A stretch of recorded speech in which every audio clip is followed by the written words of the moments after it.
সালটা ছিল 2022।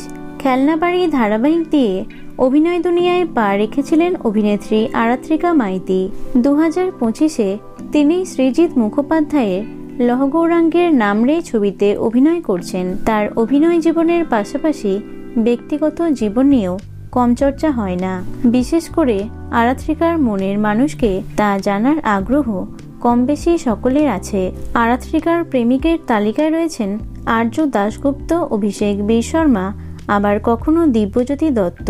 সত্যি কি তাই? বাস্তবে কার সঙ্গে প্রেম করছেন আরাত্রিকা? এবার সবটা জানালেন অভিনেত্রী নিজেই। সম্প্রতি আরাত্রিকা আনন্দবাজার.com-এর সঙ্গে এ বিষয়ে কথা বলেছেন। জানিয়েছেন, প্রেম নয়, পেশা জীবনে উন্নতি করাই এখন তার মূল লক্ষ্য।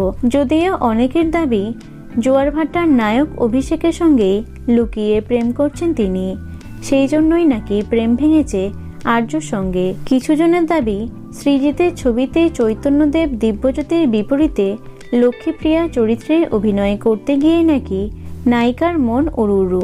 এদিকে একটি ভাইরাল ভিডিওয় দেখা গেছে আরাত্রিকার জন্মদিনে ক্যামেরা উপহার দিয়েছেন অভিষেক। মন্দারমণিতে চড়ুই ভাতি করতে গেছিলেন ছোট পর্দার একটি বড় অংশ।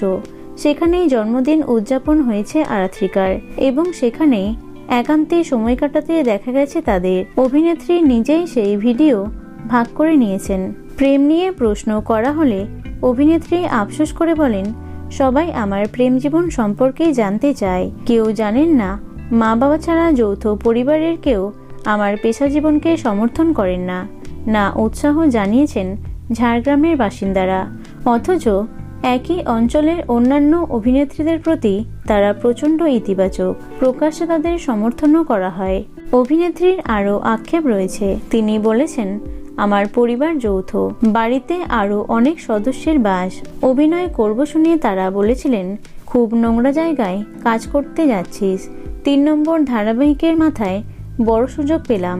তবে আরাত্রিকার পাশে তার মা বাবা ছাড়া আর কেউ নেই। বড়দিনে সেই ছবি মুক্তি পেয়েছে। তো বন্ধুরা, অভিনেত্রী আরাত্রিকা মাইতির অভিনয় তোমাদের কেমন লাগে অবশ্যই কমেন্টে জানিও। ভিডিওটি লাইক এবং শেয়ার করো। এছাড়াও টলি দুনিয়ার অন্যান্য খবর পেতে চ্যানেলটি অবশ্যই সাবস্ক্রাইব করে রেখো।